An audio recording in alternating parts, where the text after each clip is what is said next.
আল্লাহ রসুল এই হাদিসটা কার জন্য বলেছেন সূরা ফাতিহা না পড়লে নামাজ হবে না? তিরমিজি শরীফ খণ্ড নম্বর 1 পৃষ্ঠা নম্বর 71 হাদিস নম্বর 313। 313 একটা বিজয়ের সংখ্যা। বদরের যুদ্ধের সাহাবায়ে কেরামের সংখ্যা ছিল 313। এই 313 আপনি মনে রাখলে এই মাসলাতে আপনারও বিজয় হবে। আপনি 313 নম্বর হাদিস সুনানে তিরমিজি থেকে 71 নম্বর পৃষ্ঠা থেকে বের করবেন। 313 নম্বর হাদিস হযরতে জাবের রাদিয়াল্লাহু তাআলা আনহু থেকে বর্ণিত আছে। হযরতে জাবের রাদিয়াল্লাহু তাআলা আনহু বলেন, আল্লাহ রাসূল সাল্লাল্লাহু এই যে হযরত আল্লাহ রাসূলের অন্যতম সাহাবী। কারণ আল্লাহর নবীর এই হাদিস নবীজি কার জন্য বলেছেন আমরা নিজে কানে তো শুনি নাই, সাহাবায়ে কেরাম শুনেছেন।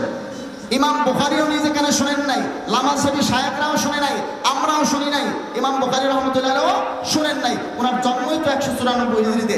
আল্লাহর নবীর থেকে নিজে কানে শুনবেন কিভাবে? শুনছেন আল্লাহর নবীর সাহাবীরা।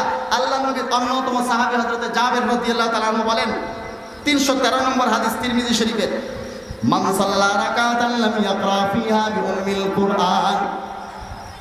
হযরত জাবের রাদিয়াল্লাহু তাআলা আনহু বলেন, যে ব্যক্তি এমন এক রাকাত নামাজও পড়লো যে রাকাতটিতে সে সূরা ফাতিহা পড়লো না, ফালাম ইউসাল্লি, সেজন্য নামাজই পড়লো না, ইল্লা আন ইয়াকুনা ওয়ারাআল ইমাম, কিন্তু যদি ইমামের পেছনে থাকে তার জন্য এই হাদিস প্রযোজ্য নয়। হযরতে জাবের বলেন, আল্লাহর নবীর এই হাদিসটা মুক্তাদের জন্য বলা হয়নি। আল্লাহর নবীর এই হাদিসটা যে একা নামাজ পড়ে তার জন্য, আর যে ইমামতি করে তার জন্য। এরপরে আমি শায়েখদেরকে বললাম, শায়েখ আমি কয়েকটা মাসলা আপনাকে জিজ্ঞাসা করব, আপনারা তো মাযহাব মানেন না, ইজমা কিয়াস মানেন না। বলে না, শুধু কোরআন হাদিস মানি। কয়েকটা মাসলা আমি জিজ্ঞাসা করেছি শায়েখদেরকে। বলুন, আপনি যে রুকুতে যান, রুকুতে যে তাসবিহ আস্তে পড়েন না জোরে পড়েন? বলে আস্তে পড়ি। বললাম শায়েখ একটু দয়া করে কোরআন থেকে একটা আয়াত বলবেন অথবা নবীর হাদিস বলবেন যেখানে নবীজি বলেছেন রুকুতে যে তাকবীর বলবা আস্তে।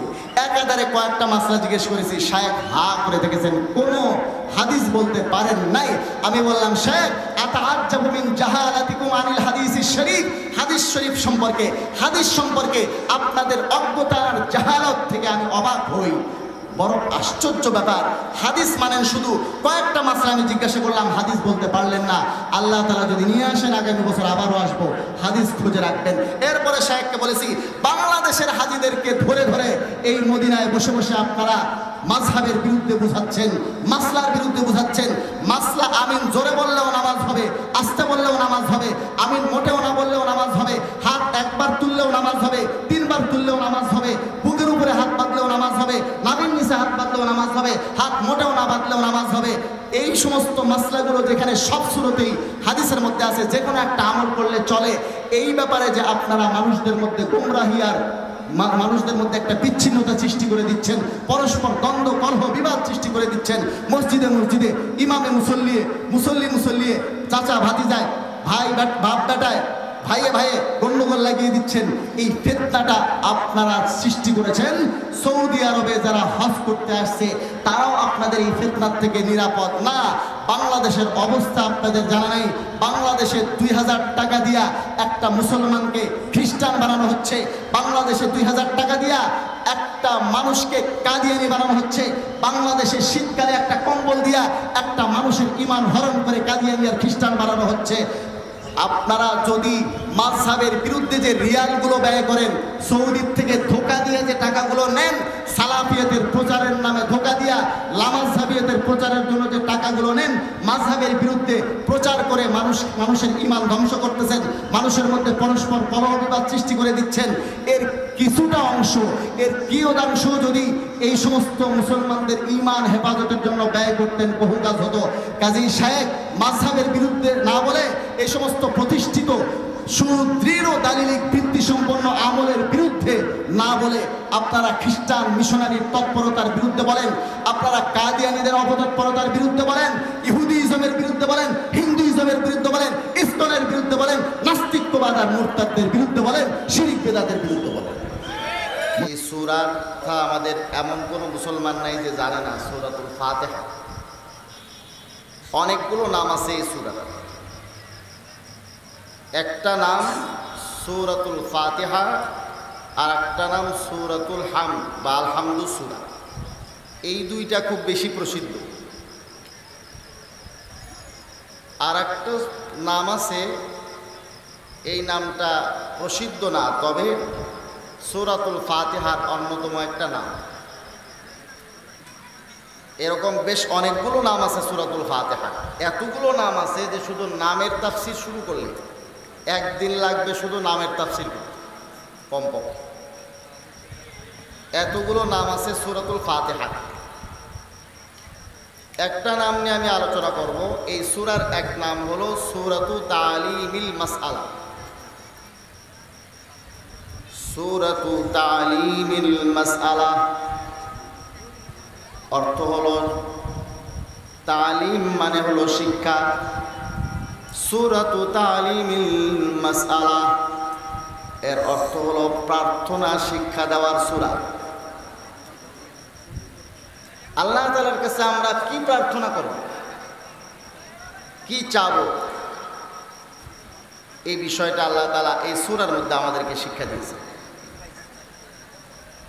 এই জন্য এই সূরার নাম সূরাতু তালিমিল মাসআলা, প্রার্থনা শিক্ষার সূরা। কত কিছুই তো আমরা চাই। আজকে আমাদের বগুড়া সদর উপজেলার ভোট হচ্ছে। কয়েকদিন ধরে এরা রাস্তাঘাটে সব জায়গাতে, মসজিদে, দোকানপাটে, সব জায়গায় ভোট চেয়ে বেড়ান যে হুজুর দোয়া করবেন আমি যেন চেয়ারম্যান হইতে পারি, ভাইস চেয়ারম্যান হইতে পারি। তো এরা ভোট চাওয়ার জন্য মানুষের দ্বারে দ্বারে ঘুরতেছে। এক একজন এক একটা চাই আল্লাহর কাছে। কেউ চায় যেন চেয়ারম্যান হইতে পারে, কেউ চায় মেম্বার হইতে, কেউ চায় কোটিপতি হইতে, কেউ আবার অন্য কিছু চায়। চাওয়ার কোনো শেষ নেই। কিন্তু রব্বুল আলামিন বলেন, ও আমার বান্দা বান্দিরা, তোমাদের জন্য সবচাইতে গুরুত্বপূর্ণ যে বিষয়টা আমি তোমাদেরকে সেইটা চাওয়ার জন্য বলছি। আমাদের জন্য সবচাইতে প্রয়োজনীয় বস্তু যেটা, এটা আল্লাহ পাক রব্বুল আলামিন আমার আপনার চেয়ে আরো বেশি জানেন। রব্বুল আলামিন আমাদেরকে শিক্ষা দিচ্ছেন, ও আমার বান্দা বান্দিরা, তোমরা আমার কাছে চাও, সবচাইতে প্রয়োজনীয় বস্তুটা চাও। আর সেই প্রয়োজনীয় বস্তুর নাম হলো সিরাতুল মুস্তাকিম। জোরে বলেন কি? সিরাতুল। রব্বুল আলামিন বলেন, ও আমার বান্দা বান্দিরা, তোমরা আমার কাছে বলো, ইহদিনাস সিরাতাল মুস্তাকিম। আল্লাহ ইহদিনা, আমাদেরকে পথ দেখা। হেদায়েত থেকে ইহদি আমরের সেবা, মানে আমাদেরকে পথ দেখান, হেদায়েত করেন। কিসের পথ? আস-সিরাতাল মুস্তাকিম। সিরাত মানে হলো পথ, আল মুস্তাকিম মানে হলো সোজা। ইহদিনাস সিরাতাল মুস্তাকিম এর অর্থ আল্লাহ আমাদেরকে সোজা পথ দেখান।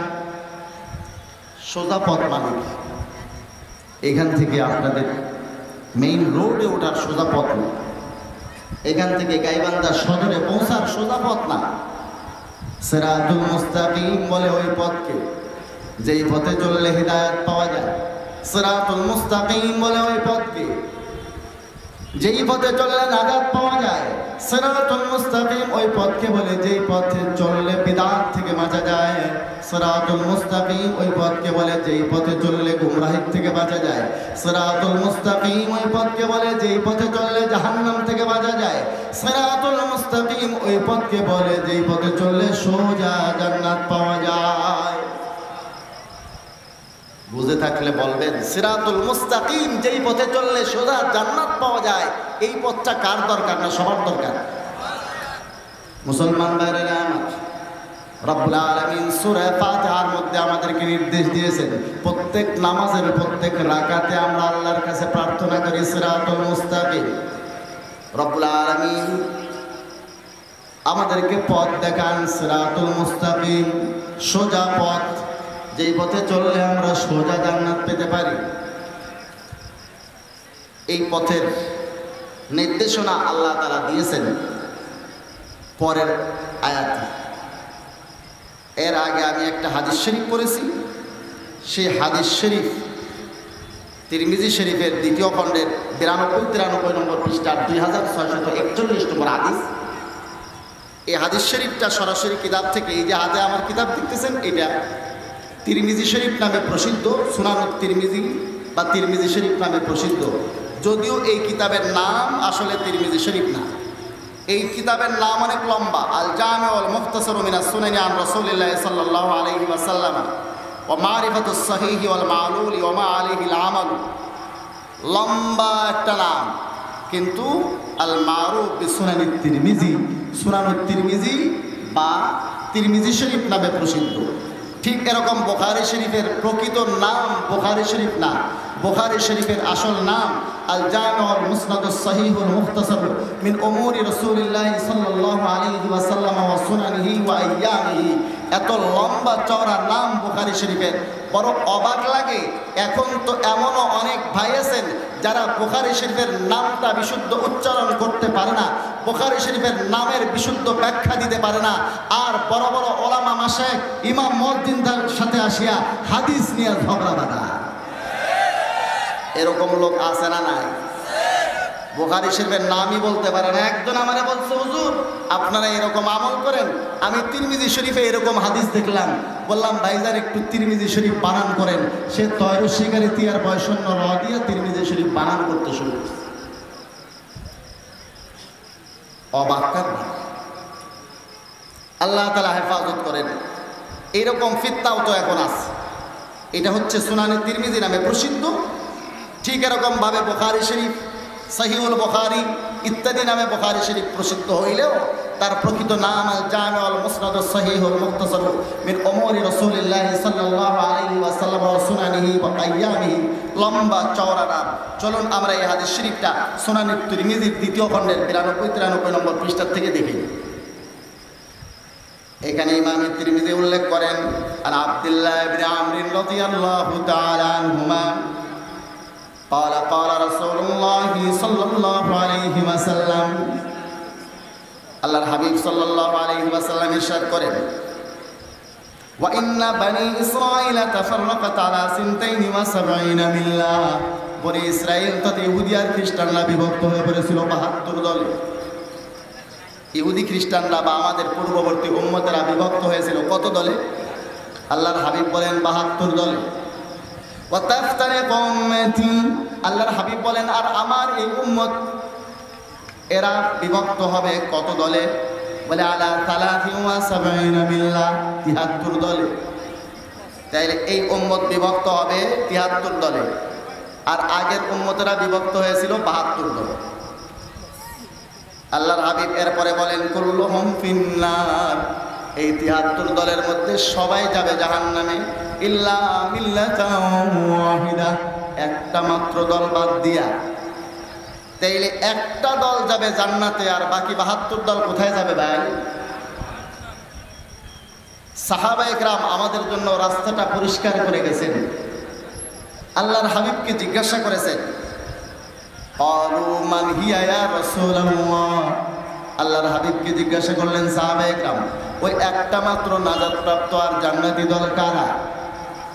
তাদের পরিচয়টা একটু আমাদেরকে বলে দেবেন, যাতে তাদেরকে অনুসরণ করে আমরাও জান্নাতের পথের প্রতীক হতে পারি। ওই 72 গোমরা দলের পরিচয়ের আমাদের দরকার নাই, একমাত্র নাজাতপ্রাপ্ত দলের মানদণ্ড আর পরিচয়টা আমাদেরকে একটু বলে দেবেন। আল্লাহর হাবিব বললেন, ক্বালা মা আনা আলাইহি ওয়া আসহাবি।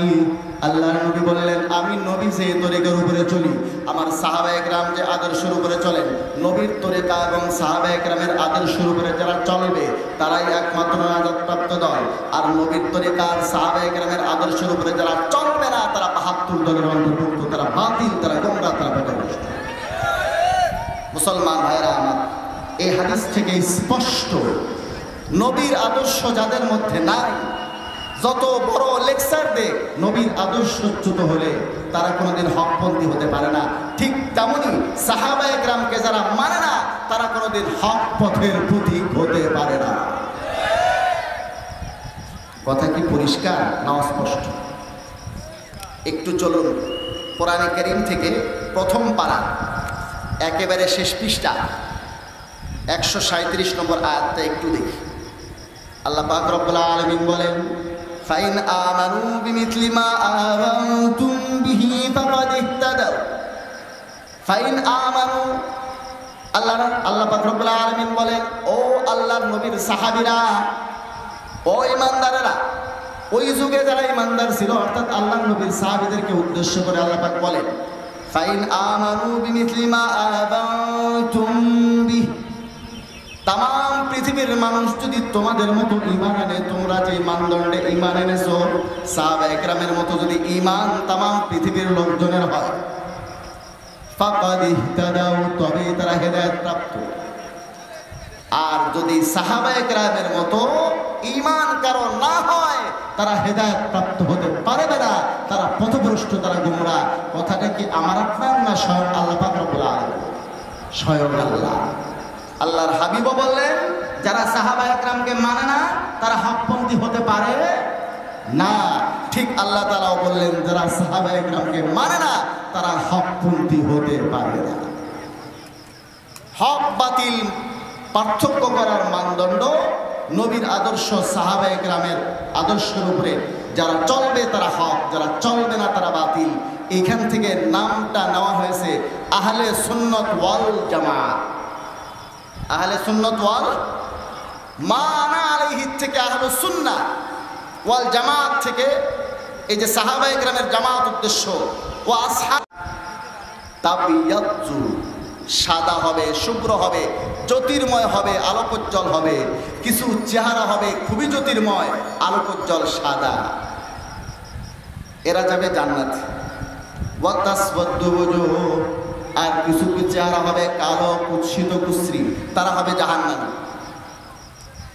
এখন কাদের চেহারা সাদা শুভ্র হবে, জান্নাতি হবে, কাদের চেহারা কালো কুশ্রী হবে, এই আয়াতের মিসদাক কারা, এটা তাফসীরের মধ্যে হাদিস উল্লেখ করে আল্লামা সুয়ুতী রহমতুল্লাহ আলাইহি এখানে উল্লেখ করেছেন।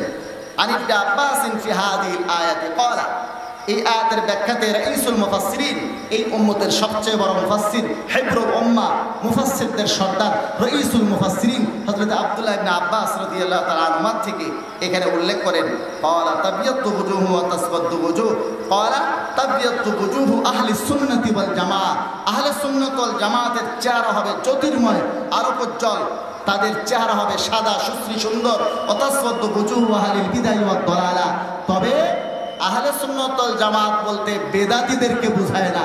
বিভিন্ন অঞ্চলে সুন্নি বা আহলে সুন্নাত নাম ধারণ করেছে কিছু বেদাতীরা, আছে না নাই? এই বেদাতীরা যেই নামটা নিয়েছে, এটা হলো আপনার আমাদের দেশে একটা ফল আছে দেখবেন, বেদানা নাম। কি নাম? বেদানা। দানা আছে না নাই? লাল লাল দানা ভর্তি ফলের নাম আমরা দিয়েছি বেদানা। লাল লাল দানাবর্তী ফলের নাম যেরকম বেদানা হইলেও আসলে সে দানাবিহীন না, দানাওয়ালা। ঠিক এরকম আমাদের দেশে কিছু বেদাতি আছে, তারা নিজেদের নাম দিছে সুন্নি বা আহলে সুন্নত। এখানে আহলে সুন্নাত ওয়াল জামাত বলতে আদর্শিকভাবে আহলে সুন্নাত ওয়াল জামাতের গুণাবলীর অধিকারী যারা, তাদেরকে বোঝানো হয়েছে। নাম রাখলেই কেউ আহলে সুন্নত হয়ে যাবে না। আমাদের মাদ্রাসাতে মক্তবে পড়তো একজন মুহাদ্দিস, মানে ওই ছেলের নাম বাপ মা শখ করে রাখছে মুহাদ্দিস, পরে মক্তবে। পরে কোথায় আরেকজন ছিল মুফাসসির, সেও পড়তো মক্তবে, পরে আস্তে আস্তে দাওরা পর্যন্ত পড়ছে, কেরাত পড়ছে, মুফাসসির হয় নাই, কারি সাহেব হয়েছে, কিন্তু নাম হইল মুফাসসির।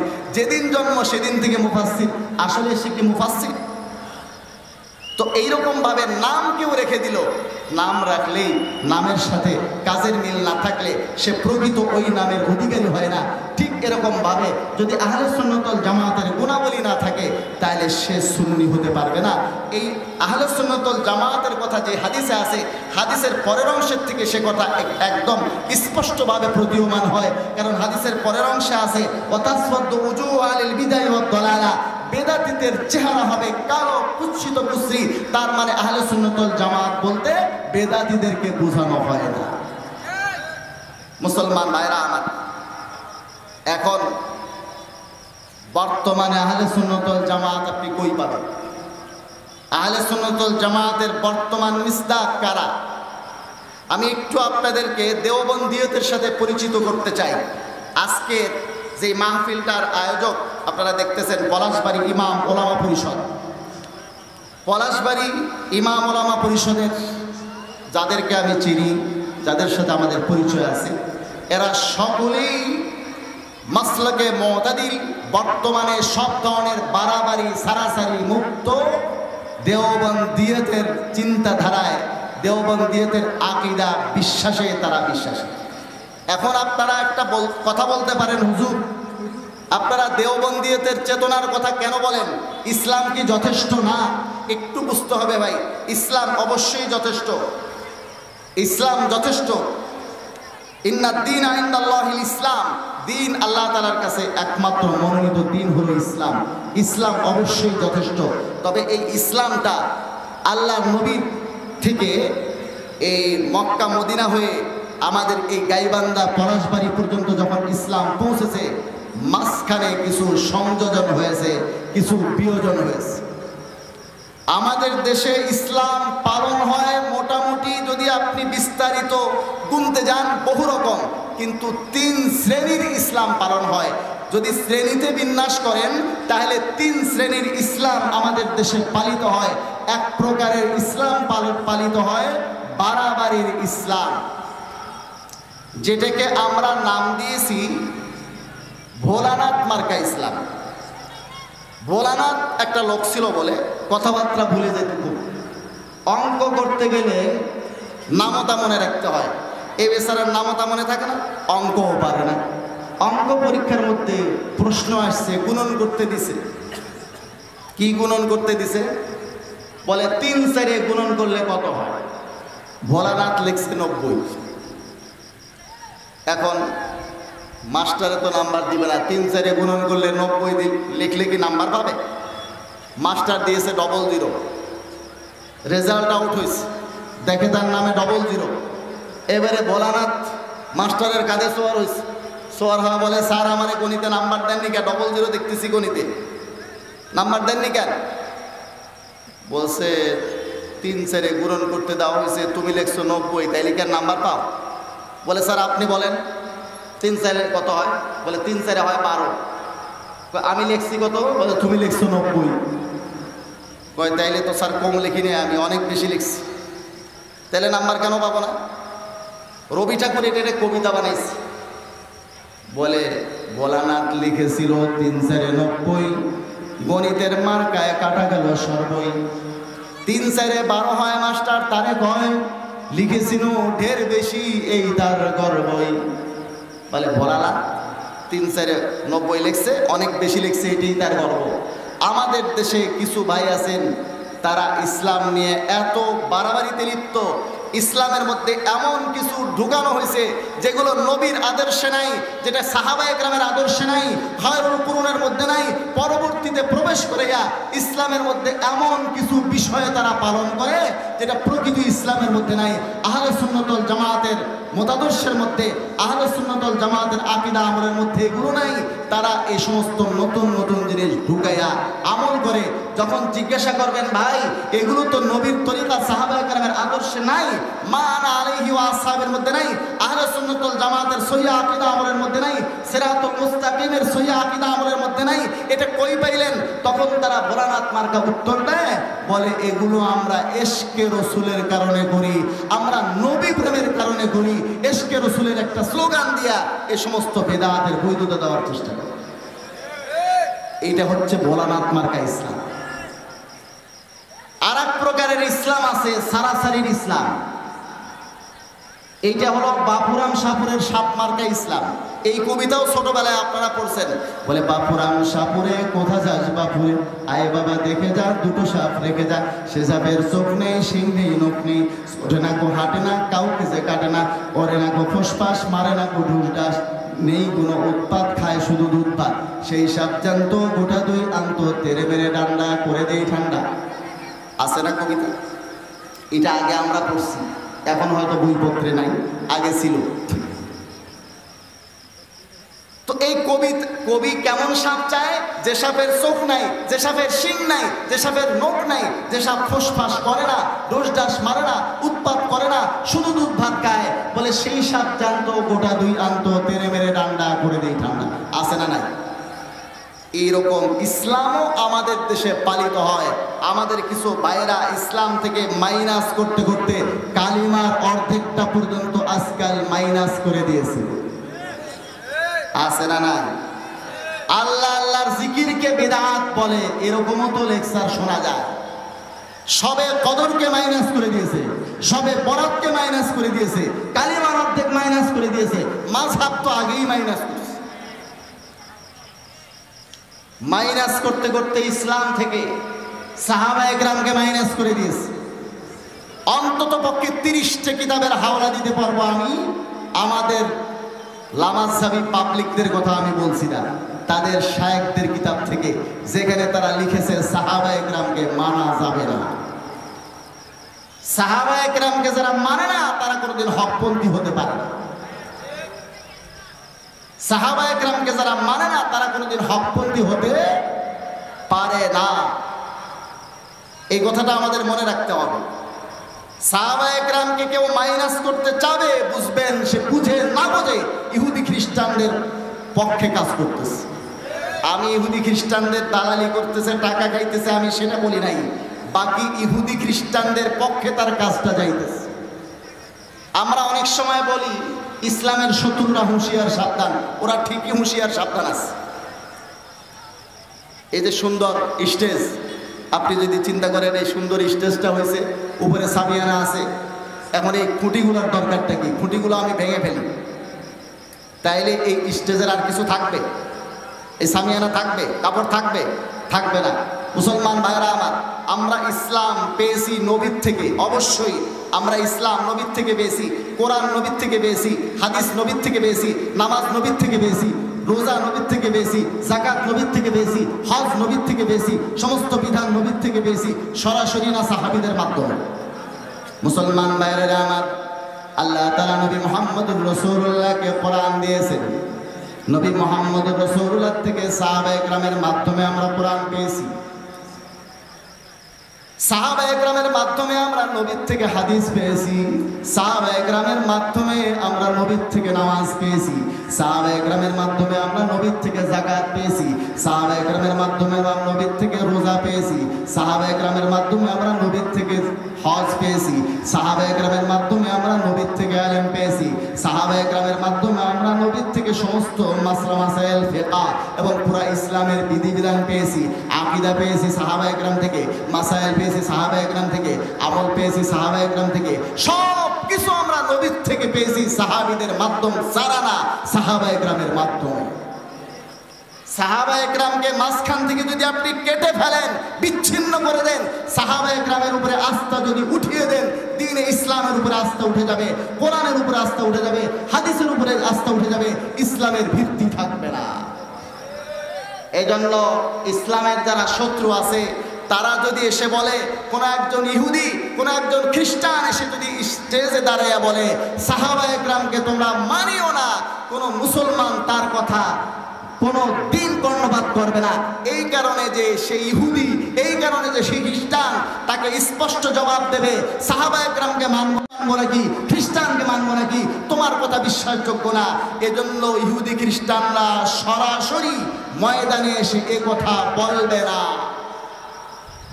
ইস্তেশরাকিয়িনদের বুদ্ধিভিত্তিক যে যুদ্ধের আর তাদের ষড়যন্ত্রের বিষয়গুলো আছে, এগুলো সম্পর্কে যদি আপনি না বুঝেন, তাহলে এই বিষয়গুলো আপনার মনে ধরতে আর অন্তরে কবুল করতে, গ্রহণ করতে হয়তো একটু কষ্ট হবে। ইহুদি খ্রিস্টানরা আমাদের এই কোরআন হাদিসগুলো ভালো করে গবেষণা করে পড়ে। এর জন্য তাদের বাকায়দা তাদের ইউনিভার্সিটি আছে, সেখানে শিক্ষক আছে, ছাত্র আছে, তারা পড়ালেখা করে। ইসলামের কোন কোন জায়গায় আপত্তি উঠালে, প্রশ্ন উঠালে ইসলামের বিধানটা বিতর্কিত হয়ে যাবে, ইসলামের সেই বিষয়গুলো সকলেই মানে সেগুলো বিতর্কিত হবে, ইসলামের মূলোৎপাটন করা যাবে, এটা তারা সুচিন্তিতভাবে ঠিক করে। আর এগুলো সরাসরি ময়দানে এসে পড়ে না। আমার আপনার মতো স্টেজে যারা আলোচনা করে অথবা ইসলামী লেবাস পোশাক পরে যারা আলোচনা করে তাদের মনোমস্তিষ্কে এই সমস্ত কথা দিয়ে দেয়, আর এই কথাগুলো আমাদের মতো কিছু মানুষেরা বলে। এজন্য সবসময় মনে রাখবেন, একটা মানদণ্ড আল্লাহ রসুল দিয়ে দিয়েছেন, আল্লাহ পাক রব্বুল আলামিন দিয়ে দিয়েছেন। নবীর তরিকা আর সাহাবায়ে কেরামের আদর্শ, এইটা হচ্ছে হকের মানদণ্ড। নবী করিম সাল্লাল্লাহু আলাইহি ওয়াসাল্লামের আদর্শ, সাহাবায়ে কেরামের আদর্শের উপরে যারা থাকবে তারা হক, যারা থাকবে না তারা বাতিল।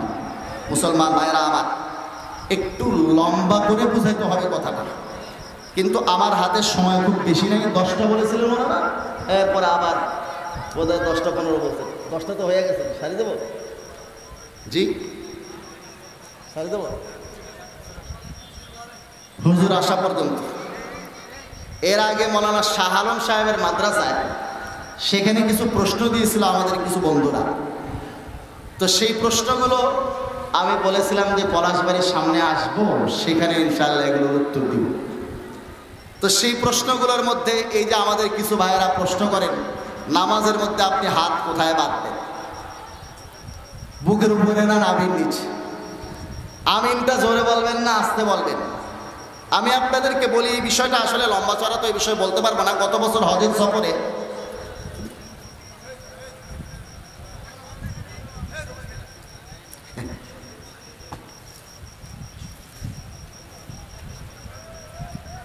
যারা ইসলামী দল বাদ দিয়ে জাতীয়তাবাদী ধর্মনিরপেক্ষ পরীক্ষার হলে অপর বন্ধুকে সহযোগিতা করে ভালো ফলাফল করা ইসলাম কি বলে? ছেলেরা হাফ প্যান্ট পরা, নামাজ চেয়ারে নামাজ পড়া। দেখেন, আসলে প্রশ্ন এর আগে ওখানেও অনেকগুলো দিয়েছে, এর প্রশ্ন এখানেও আসতেছে। আমি একটা কথা বলি আপনাদেরকে, গত বছর হজের সফরে মসজিদে কুবাতে আমাকে 2 জন শায়েখ, ওনারা তো আসলে আমরা চিনেন না সম্ভবত, বলছেন যে বাংলাদেশের ইসলাম আর মদিনার ইসলামের মধ্যে পার্থক্যের বিষয়। আমি বললাম, ভাই কি পার্থক্য বাংলাদেশের ইসলাম আর মদিনার ইসলামের মধ্যে? কই দেখেন, এখানে মাযহাব, বাংলাদেশে মাযহাব মানে আর এই ইমামের পেছনে সূরা ফাতিহা পড়া, এই দুইটা কথা ওনারা বলছেন। আমি বললাম, শেখ একটা কথা আপনাকে বলি, মাযহাবের যে বিষয়টা আপনি বলছেন, মাযহাব সম্পর্কে আপনার জাহালত আর অজ্ঞতা না থাকলে মাযহাবের বিরুদ্ধে আপনি কথা বলতেন না। মাযহাবের বিরোধিতা কারা করে জানেন? যারা জাহেল, মানে শুধু মূর্খ না, জাহেলে মোরাক্কাব, ডবল মূর্খ, তারা মাযহাবের বিরুদ্ধে কথা বলবে। এক আর বলবে কারা? যারা প্রতারক, ধোঁকাবাজ তারা। আমি 2 শায়েখকে বলেছি, আপনি যেই মসজিদে কুবাতে মদিনাতে বসে মাযহাবের বিরুদ্ধে বলছেন, আমি তো প্রথমে তাদেরকে আরবিয়ান মনে করছি, আরবি দিয়েই লম্বা কথা হয়েছে তাদের সাথে। আমি বললাম, আপনার ক্ষমতা নাই এই আরবে বসে মাযহাবের বিরুদ্ধে কথা বলেন। এখানে রাষ্ট্রীয়ভাবে হাম্বলি মাযহাব পালন করে সৌদির সমস্ত শায়েখরা, এর অধিকাংশগুলো হাম্বলি, সকলেই মাযহাব মানে, বেশিরভাগগুলো হাম্বলি। শেখ আব্দুর রহমান আস-সুদাইস, যিনি সৌদির বর্তমানে সবচেয়ে বড় আলেম, হারামাইন শরীফাইনের চেয়ারম্যান, মক্কা মদিনার 2 মসজিদের ইমাম, হারামে মক্কা হারামে মাদানী 2 জায়গার ইমাম, মসজিদে হারামের ইমাম, মসজিদে নববীর ইমাম এবং হারামাইন শরীফাইনের চেয়ারম্যান, রাইসুল হারামাইন শরীফাইন শেখ আব্দুর রহমান আস-সুদাইস। যদি আপনি তার জীবনী সার্চ করেন, দেখবেন এখনই ইংলিশে, আরবিতে, বাংলাতে, যে কোনো ভাষা আপনি জানেন, তার জীবনী সার্চ দেন, স্পষ্ট করে ভেসে আসবে তার জীবনীতে তিনি হাম্বলি মাযহাব মানেন। সৌদির সমস্ত শায়েখরা মাযহাব মানেন। মাযহাব কার জন্য? যারা কোরআন হাদিস থেকে সরাসরি গবেষণা করে মাসলা বের করার যোগ্যতা রাখে, তার জন্য মাযহাব মানার কোনো প্রয়োজন নাই। যেরকম ইমাম আবু হানিফা, ইমামে মালিক, ইমামে শাফি, ইমাম আহমদ ইবনে হাম্বল রাহমাতুল্লাহি আলাইহি, আরও যারা মুস্তাহিদ ছিলেন, যারা মুস্তাহিদ কোরআন হাদিস থেকে গবেষণা করে মাসলা বের করার যোগ্যতা রাখেন, তাদের মাযহাব মানার কোনো প্রয়োজনই নেই। মাযহাব কার জন্য? যারা কোরআন হাদিস থেকে সরাসরি গবেষণা করে মাসলা বের করার যোগ্যতা রাখে না, তার জন্য মাযহাব মানা কি? আমি সৌদির শায়েখের ফতোয়া আপনাদেরকে দেখাই।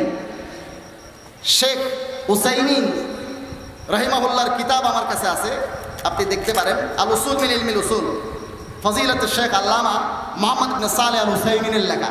এই কিতাবের 87 নম্বর পৃষ্ঠায় শায়েখ মাযহাব সম্পর্কে আলোচনা করেছেন। আর তাকলিদ হিডিং দিয়ে বড় লম্বা হিডিং দিয়ে লম্বা আলোচনা করেছেন। এখানে তিনি মাযহাব মানার দুইটা স্তর করেছেন। তার প্রথম স্তর হলো আল আউয়াল ওয়া ইয়াকুন আল মুকাল্লিদু আমিয়ান। প্রথম স্তর হলো যিনি মাযহাব মানবেন তিনি যদি সাধারণ ব্যক্তি হন। সাধারণ ব্যক্তি কাকে বলে? যারা লেখাপড়া জানে না তারা না, যারা জেনারেল শিক্ষিত তারা না, বরং যারা লেখাপড়া জানে, শিক্ষিত, কিন্তু যারা কোরআন সুন্নাহ থেকে সরাসরি নিজে নিজে মাসলা বের করার যোগ্যতা রাখে না। ফাফরদুহুত তাকলিদ। ফজিলাতুশ শেখ মুহাম্মদ বিন সালেহ আল উসাইমিন বলেন তার জন্য ফরজ হলো মাযহাব মানা। লিকাউলিহি তাআলা ফাসআলু আহলা যিকরি ইন কুনতুম লা তা'লামুন। তিনি কোরআন শরীফের আয়াত সূরা নাহলের 43 নম্বর আয়াত দিয়ে দলিল দিয়েছেন, তোমরা যদি না জানো, যারা জানে তাদেরকে জিজ্ঞাসা করে আমল করো।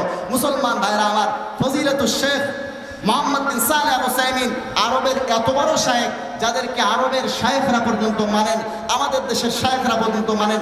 স্পষ্ট ভাষায় তিনি বলেছেন যারা কোরআন হাদিস থেকে গবেষণা করে মাসলা বের করার সরাসরি যোগ্যতা রাখে না তার জন্য মাযহাব মানা ফরজ। মুসলমান ভাইরা আমার, আমি একটু আরজ করি, দেখেন সরাসরি কোরআন হাদিস থেকে মাসলা বের করার যোগ্যতা আমাদের দেশে যেই শায়েখরা লেকচার দিয়ে বেড়ায় মাযহাবের বিরুদ্ধে, এদের কারো কোরআন হাদিস থেকে মাসলা বের করার সরাসরি মাসলা বের করার যোগ্যতা নাই। না হলে আব্দুর রহমান আস-সুদাইসের মতো ব্যক্তিত্ব, যিনি সৌদির সবচেয়ে বড় আলেম এবং হারামাইন শরীফের চেয়ারম্যান, তিনি কেন মাযহাব মানবেন? তিনি তো স্পষ্ট ভাষায় বলেন আমি হাম্বলি মাযহাব মানি। তার আগে সৌদির গ্র্যান্ড মুফতি ছিলেন বিন বাজ রাহিমাহুল্লাহ, যার ফতোয়ার কিতাব আমার কাছে আছে, মাজমু ফাতাওয়া ওয়া মাকালাতিন মুতানাব্বিয়া। স্পষ্ট ভাষায় তিনি বলতেন শায়েখ যে আমি হাম্বলি মাযহাব মানি। মুসলমান ভাইরা আমার, ফজিলাতুশ শেখ বিন বাজ রাহিমাহুল্লাহ, ওনার কিতাব আমার কাছে আছে, মাজমু ফাতাওয়া ওয়া মাকালাতিন মুতানাব্বিয়া। আব্দুল আজিজ বিন আব্দুল্লাহ বিন আব্দুর রহমান বিন বাজ রাহিমাহুল্লাহ তার লেখা কিতাব। উনি স্পষ্ট ভাষায় বলতেন আমি হাম্বলি মাযহাব মানি। এনারা কি তাদের চেয়ে বড় আলেম? এদের তো কোরআন হাদিস থেকে গবেষণা করে মাসলা বের করা দূরে থাক, হাদিসের একটা হাদিসের অনুবাদ করারও ঠিক মতো যোগ্যতা নাই। আমি হাতে কলমে সেটা দেখায় দিতে পারবো ইনশাআল্লাহ। তারপরেও তারা বলে মাযহাব মানার কোনো দরকার নাই। কাজেই মাযহাবের বিরোধিতা করবে কারা? যারা বুঝে না মাযহাব সম্পর্কে তারা, আর যারা বুঝিয়াও বিরোধিতা করে এরা হলো প্রতারক। কাজেই যারা জাহেলে মুরাক্কাব, ডবল মূর্খ তারা, আর নাইলে যারা প্রতারক তারা মাযহাবের বিরোধিতা করবে।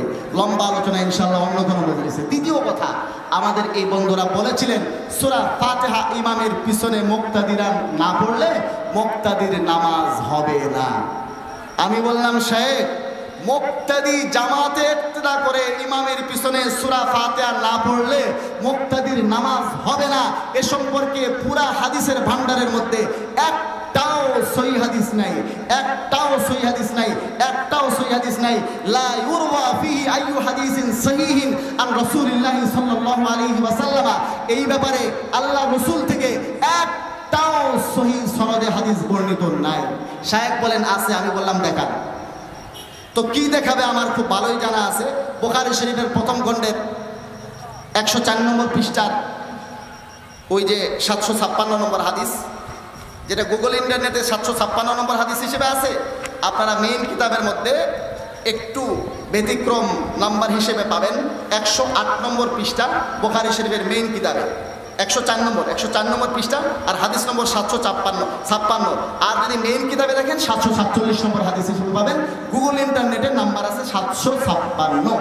এখানে আছে হযরত উবাদা বিন সামিত বলেন আন্না রাসূলুল্লাহ সাল্লাল্লাহু আলাইহি ওয়াসাল্লাম ক্বালা, আল্লাহ রাসূল সাল্লাল্লাহু আলাইহি ওয়াসাল্লাম বলেন লা সালাতা লিমান লাম ইয়াকরা বিফাতিহাতিল কিতাব, যে আলহামদুলিল্লাহ সূরা ফাতিহা পড়লো না তার নামাজ হলো না। এখানে মুক্তাদি শব্দ উল্লেখ নাই, এখানে মুক্তাদি শব্দ উল্লেখ নাই। মুক্তাদি সূরা ফাতিহা না পড়লে ইমামের পিছনে তার নামাজ হবে না, এই ধরনের একটা সহিহ হাদিস নাই। এই কথাটা আছে সূরা ফাতিহা না পড়লে নামাজ হয় না, কিন্তু কার আর আল্লাহ রাসূল এই হাদিসটা কার জন্য বলেছেন এটা আমাদেরকে একটু বুঝতে হবে। নাকি আন্দাধান্দা হাদিস ফিট করবেন? আন্দাধান্দা ফিট করলে আমি একটু উদাহরণ দিই মাঝে মধ্যে, যে একজন বোন উনি গেছেন ওয়াজ শুনতে, হুজুরে ওয়াজ করছেন ডিজিটাল যুগের মেয়েরা আজকাল স্বামীর নাম ধরে ডাকে। স্বামীকে সম্মানের সম্বোধন করতে হবে, সম্মান দিয়ে ডাকতে হবে, সম্মানসূচক শব্দ ব্যবহার করতে হবে।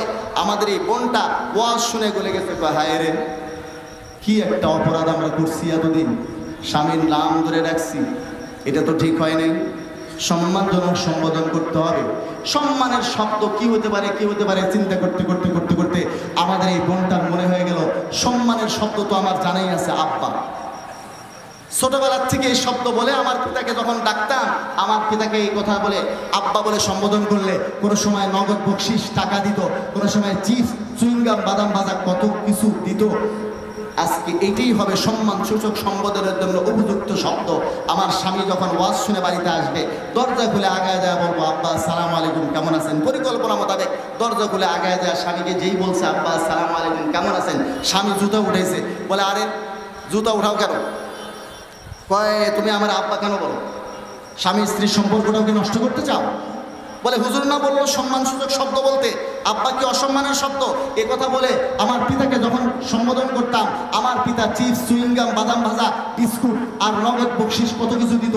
আর আপনারে বলিয়া আমি আজকে এই সম্মানজনক সম্বোধনের শব্দটা ব্যবহার করে আপনাকে যখন বললাম জুতা পাইলাম, জুতা এটা আমার কপালে ছিল।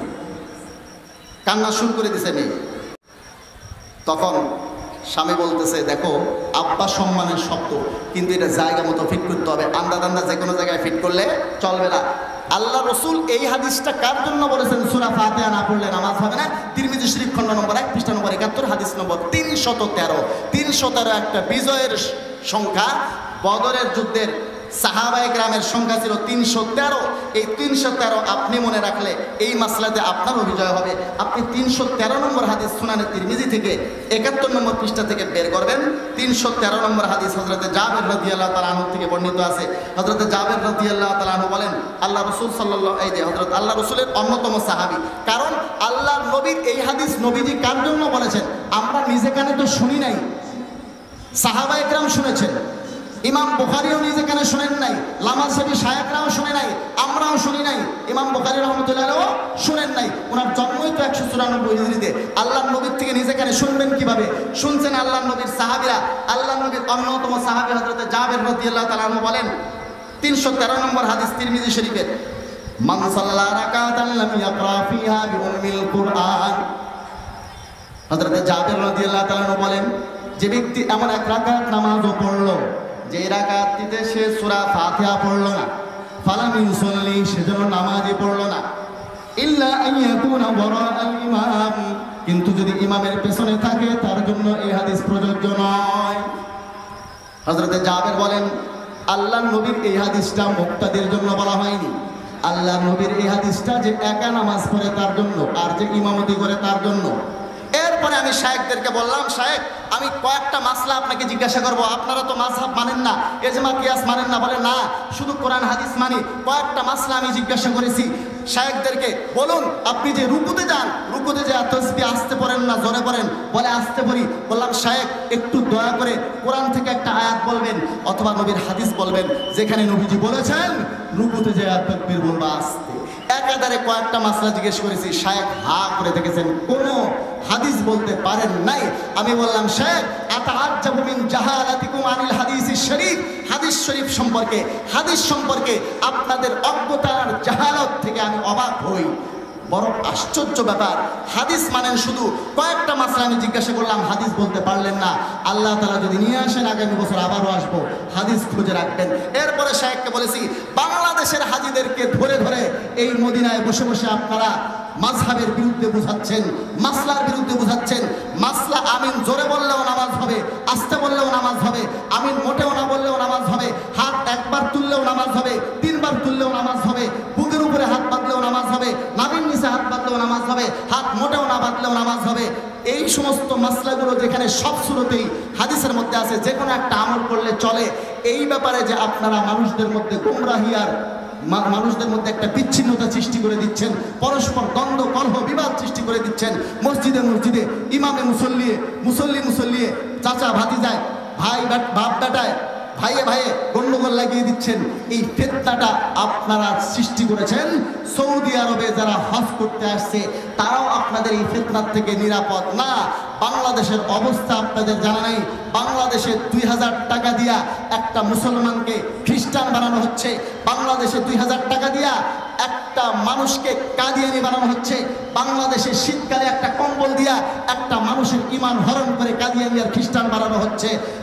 আপনারা যদি মাযহাবের বিরুদ্ধে যে রিয়ালগুলো ব্যয় করেন, সৌদির থেকে ধোঁকা দিয়ে যে টাকাগুলো নেন, সালাফিয়তের প্রচারের নামে ধোঁকা দিয়া লামাযহাবিয়তের প্রচারের জন্য যে টাকাগুলো নেন, মাযহাবের বিরুদ্ধে প্রচার করে মানুষের ঈমান ধ্বংস করতেছেন, মানুষের মধ্যে পরস্পর কলহ বিবাদ সৃষ্টি করে দিচ্ছেন।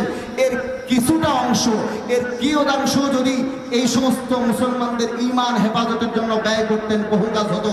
কাজী সাহেব মাযহাবের বিরুদ্ধে না বলে এই সমস্ত প্রতিষ্ঠিত সুদৃঢ় দালিলিক ভিত্তি সম্পন্ন আমলের বিরুদ্ধে না বলে আপনারা খ্রিস্টান মিশনারির তৎপরতার বিরুদ্ধে বলেন, আপনারা কাদিয়ানীদের অপতৎপরতার বিরুদ্ধে বলেন, ইহুদিজমের বিরুদ্ধে বলেন, হিন্দুইজমের বিরুদ্ধে বলেন, ইসকনের বিরুদ্ধে বলেন, নাস্তিক্যবাদ আর মুরতাদদের বিরুদ্ধে বলেন, শিরিক বেদাতের বিরুদ্ধে বলেন। মুসলমান ভাইরা আমার, আজকাল মানুষ ঈমান হারা হয়ে মরতেছে, নাস্তিক হচ্ছে, কাদিয়ানী হচ্ছে, খ্রিস্টান হচ্ছে, তাদের বিরুদ্ধে শায়েখদের কোনো বক্তব্য নেই। সুদৃঢ় ও দালিলিক ভিত্তি সম্পন্ন প্রতিষ্ঠিত আমলের বিরুদ্ধে তাদের বক্তব্য। তাদের এই সমস্ত গোমরাহি থেকে, ভ্রষ্টতা থেকে আল্লাহ তাআলা সাধারণ মুসলমানকে হেফাজত করেন। ওয়া আখিরু দাওয়ানা